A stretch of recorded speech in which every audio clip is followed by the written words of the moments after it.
Andrés Magnússon, næstur.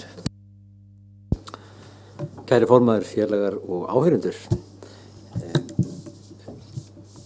Við erum að tala þingræði og það getur fljótt orðið þingeinræði.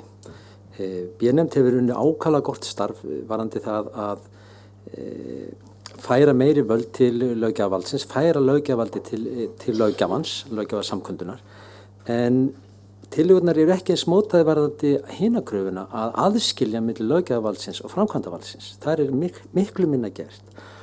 Og þessar öðru leyti ágæta tillögur, þær miða ennþá að því að sama valdablökkin sé löggjafarvald og framkvæmdarvald. Og það er þá sem sé sterkasti maðurinn úr ákveðnum stjórnmálaflokki sem að sest í ráðherrastól og verður í mjög nánum tengslum við viðkomandi þingnefnd, þar sem að þekkir alla í meirihlutanum. Og aftur höfum við það að sá sem sest í ráðherrastólinn, hann er búin að tengjast alveg ofboðslega mörgum, hann hefur hagsmuna mjög margra aðila að gæta sem ráðherra. Það eru þessi búin að klappa öxlina á honum, þessi búin að styrkja hann í framboði og svo framvegis. Þannig að þetta viðheldur pólitískri spillingu og þetta dúkar fyrir að halda áfram með það að sterk blökk á þingi og í framkvæmdarvaldi geti planta sínum mönnum víðsvegar stjórnkerfið. Til dæmis geta menn auðveldlega með þessu fyrirkomulagi ef þeir vilja losna við óþekkan embættismann, tala við flokksfélaga sína í flokknum í viðkomandi nefnd og fengi viðkomandi stofnun lagða niður. Þannig að ennþá erum við að glíma við það að við erum ekki búin að aðskilja milli framkvæmdarvalds og löggjafarvalds. Nú, menn eru að tala það er óhefnilegt að verða átök á milli þings og ráðherra. Það verður mjög sjaldan. Í Bandaríkjunum er það þannig að forsetinn hefur tekið sér miklu meira vald heldur en getur í stjórnarskránni. Skýtur sér bak við það að það er alltaf stríð og svo framvegis og þurfa ekki að fara eftir þessu og þessu.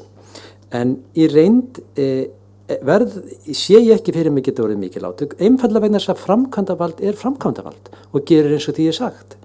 Og það hefur nánast engin völd, það getur ekki búið til lög lengur sem er prýðilegt og ég held nú þegar við vorum að færa allt vald í nefndinnar í einfelli minni að fjárlaganefnd myndi sjá fjárlagagerð og við erum jú að tala að nefndirna fá alla sérfræðingana sem áður voru upp í ráðuneyti og þannig að það er þá sérfræðingar fjármálaráðuneytisins sem að gera fjárlög fyrir fjárlaganefnd og framkvæmdarvaldið er bundið af því.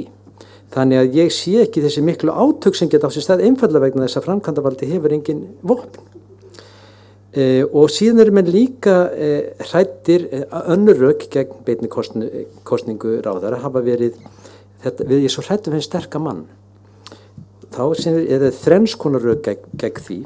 Í fyrsta lagi sem sé að það eru svo mikið völd hjá þinginu, öll völdin sem eiga verið hjá þinginu eru hjá þinginu og í öðru lagi þá hafa ýmsar tillögur miðað því að maður kjósi alla ráðherrana. Ekki einn forsætisráðherra sem skipa síðan alla bræður í öll hinn embættin, heldur það að þjóðin kjósi sér menntamálaráðherra, sér heilbrigðisráðherra og svo framvegis. Vegna þess að áður fyrir var þetta kannski erfitt þar sem að ríkisstjórnin þurfti að vinna mikið saman. Nú það raunverulega bara ráðherrann að gera það sem nefndin segir honum. Þannig að það verður minni samneyti milli ráðherra þessum.